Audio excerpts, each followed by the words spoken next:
बहू मतलब बेटी, सुबह 10 बजे तक सोने वाली और बार बार उठाने पर भी थोड़ी देर और सोने दो ना कहने वाली शालिनी आज भोर को 6 बजे ही उठ गई थी। इतना ही नहीं, उसने सबके लिए चाय बनाई, पेपर लेकर आई, बगीचे में पानी दिया और पापा को सुबह मॉर्निंग वॉक के लिए भी उठाया। सभी लोग शालिनी को बड़ा आश्चर्य से देख रहे थे। सभी का एक ही सवाल था, शालिनी तुम यहाँ क्या कर रही हो?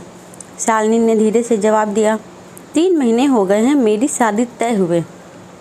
वहाँ पर कौन होगा मेरे आगे पीछे घूमने वाला? वहाँ तो सब मुझे ही करना होगा। बस इसलिए आज से शुरू कर दिया। घर की बेटी को इतना समझदार होते हुए देख सबको खुशी हो रही थी और साथ साथ बुरा भी लग रहा था।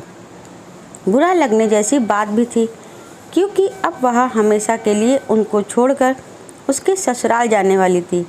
1 और महीना बीत गया और आखिरकार शालिनी की शादी हो गई। वह अपने ससुराल आ गई।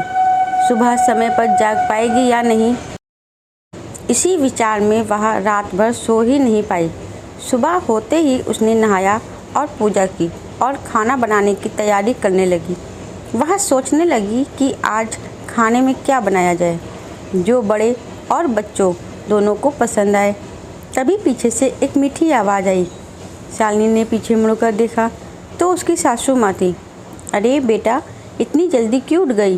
शादी की भाग दौड़ में थक गई होगी, ऊपर से घर वालों की याद भी आती होगी और मैं जानती हूँ रात को ठीक से सो भी नहीं पाई होगी।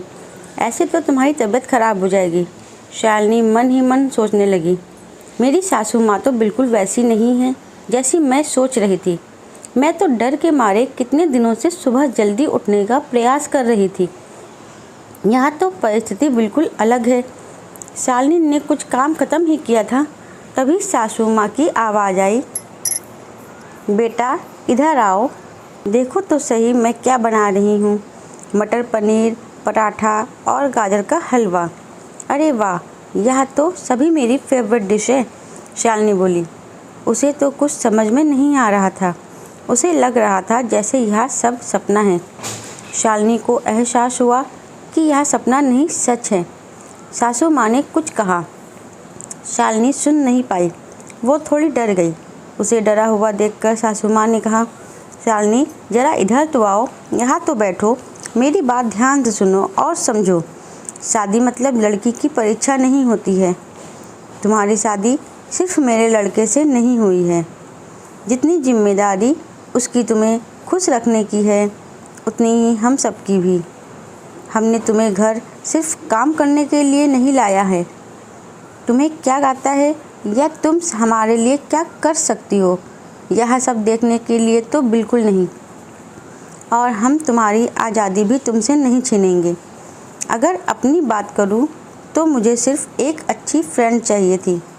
मैं बिल्कुल नहीं मानती कि बहू ने सुबह सुबह जल्दी उठकर पूजा पाठ करना चाहिए, और मैं यह भी नहीं मानती कि बहू को बहुत अच्छा खाना पकाना आना चाहिए। शादी का मतलब तुम्हारे सपनों का बलिदान बिल्कुल भी नहीं हो सकता। बल्कि मैं तो कहूँगी कि शादी का मतलब तुम्हारे सपनों को और ज़्यादा ऊंची उड़ान देना होना चाहिए। हम सब हमेशा तुम्हारे साथ हैं, हर दिन हर पल। शालिनी की शादी को अब 10 साल बीत चुके थे। इन 10 सालों के सफ़र में उसने जो अनमोल रिश्ते कमाए थे, उनमें से एक थी माँ। जी हाँ, वही सासू माँ जो अब उसकी माँ बन चुकी थी।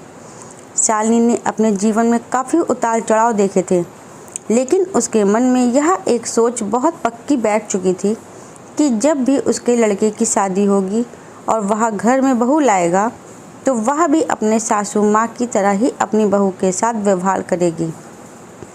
टीवी सीरियल्स में सास बहू को दिखाया जाता है, वही वास्तविकता है ऐसा बिल्कुल नहीं है।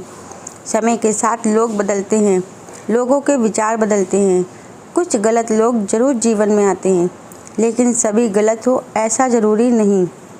आखिर में यही कहूँगी कि बहू मतलब बेटी ही होती है। गलतियाँ तो हर किसी से होती है, इसलिए बहू के साथ भी वैसा ही व्यवहार करें जैसा खुद की बेटी के साथ करते हैं। दोस्तों, मुझे उम्मीद है यह कहानी आपके दिल को ज़रूर छू गई होगी। दोस्तों, कहानी अच्छी लगी हो तो वीडियो को लाइक कीजिएगा।